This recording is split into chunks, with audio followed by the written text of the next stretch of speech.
All right, YouTube, 106 Falconer back with another freaking exciting ass video. This time it's about something I know absolutely nothing about, which, I mean, most things I know nothing about, but I know absolutely nothing. This is a treadle hammer.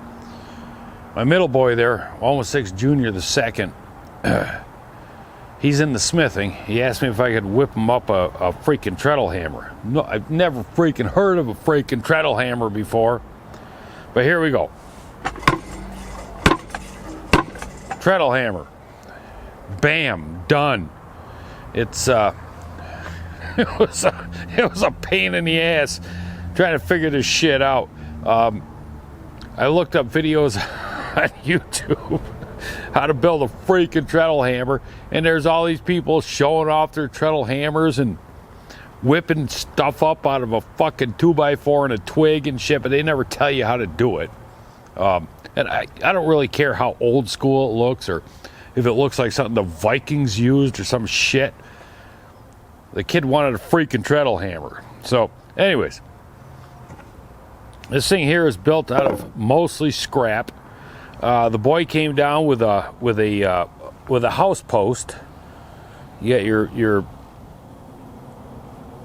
freaking ends on the things. I cut them down with my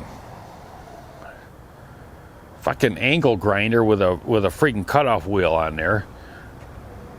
Used one cutoff wheel for everything. Did it all outside with just my drills, you know, and taps and whatnot. I think it turned out pretty freaking good. It's a 12-pound head on here. First thing, I mean, he brought down this 12-pound sledge with a fiberglass handle. So I put it in a piece of pipe. I took some fiberglass resin, tried to center it as best I could in there, and then I filled the pipe, taped the shit out of it, filled it with resin. That's in there, freaking solid as hell. The biggest thing was trying to figure out, he brought down these pillow bushings, piece of 3/4 inch rod, and this angle iron here, plus the post.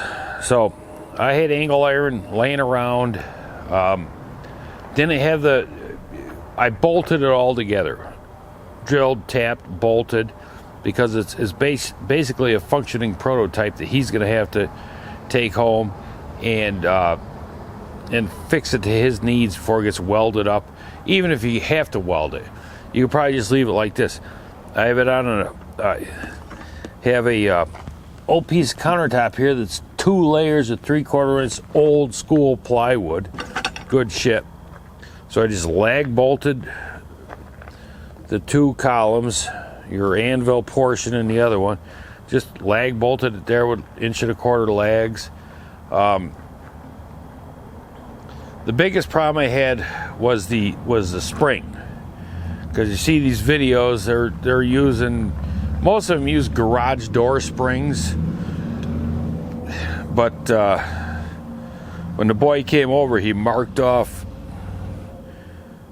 26 inches on the post, so I cut it at that. I didn't know what the hell was going on, and a garage door spring would not work in here unless you ran the ass end of this out about 2 feet. So I was, I'll show you here. I was at Tractor Supply there the other day, and I saw the trip spring for freaking snowplows. And originally, I was like, no way, that thing's too freaking ass heavy. But I'm telling you what, man, that son of a bitch, that's perfect. $15 freaking dollars for them things. Which is, when you look at springs, that's a steal. So trip spring, down to a turnbuckle, down to a 3/8 eye here, eye bolt, whatever the hell you call them things. Originally I'd put a 1/4 inch up here, and that could not handle the stress. As you can see, she started peeling away. So I put a piece of chain around there that took care of that problem. I would recommend probably doing half inch, and then of course running a running some sort of a line and, you know, a freaking cable through there, because anybody that's seen a spring break loose, it's a freaking shit show, man. So that's what I do there. The pillow blocks here, 3/4 inch line, which you don't need. I mean, you could just friggin' weld up some pipe or some shit and run that through there. But and then where the anvil's gonna go, I left that tall because Junior the second is like, you know, 11 feet tall, so I don't know exactly where his he's gonna put an inch plate on there. He's going to put one of them holes in there, whatever they're called, a hairy hole, a glory hole, or what the hell? Hardy hole. That's what the hell they call it. But with that turnbuckle on there, you can tension the spring or you can untension it. You can load it or unload it. I have this loaded. I think maybe 1/8 of an inch of spring length is what I took up when I loaded that. These springs are the only information I've been able to find out about these springs is they have a max travel of 5 inches.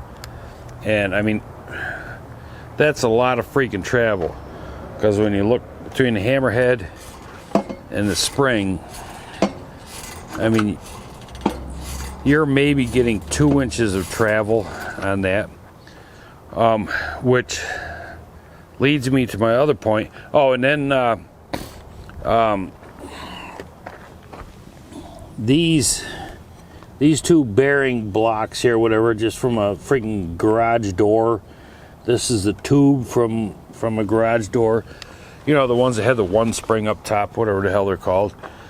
I had that crap laying around. A couple pieces of aluminum tube there, which I just riveted the angle iron to, because riveting in aluminum, in my opinion, is better than trying to thread it, and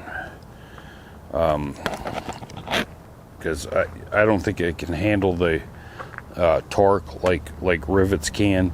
But this will have to be probably drilled.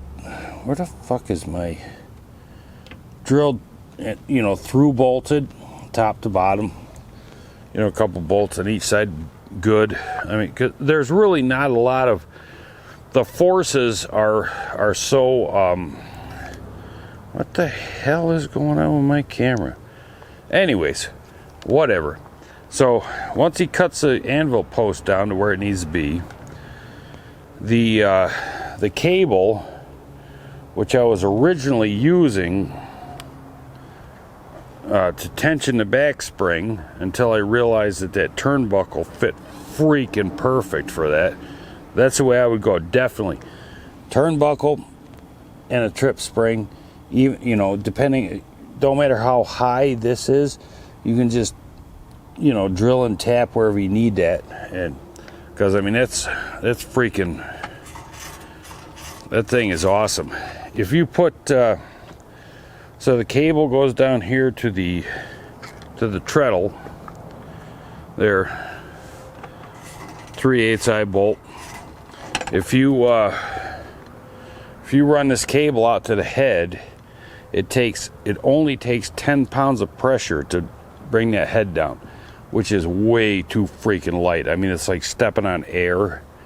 So, but it's nice though, because you can load your spring to however you want it, and you can adjust your cable to for however much back pressure you want in there, whatever the hell you want to call it. The other thing is, with this 12-pound head, you know, most every video I've seen, they're using at least like a 16-pound head. This head here, you can, like, I got a couple of these 10-pound weights. Weld a piece of 3/4 inch pipe on here and throw your weights on there. So with one on there, you'd have a 22-pound head. Two, of course, you'd have a 32-pound head. And then you can tension your spring, you know, to make up for the drop if you need that.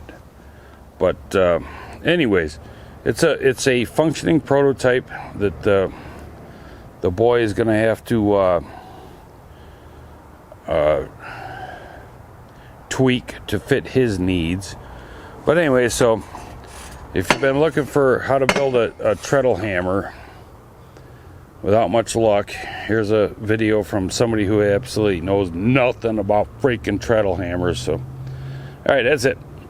See ya, bitches.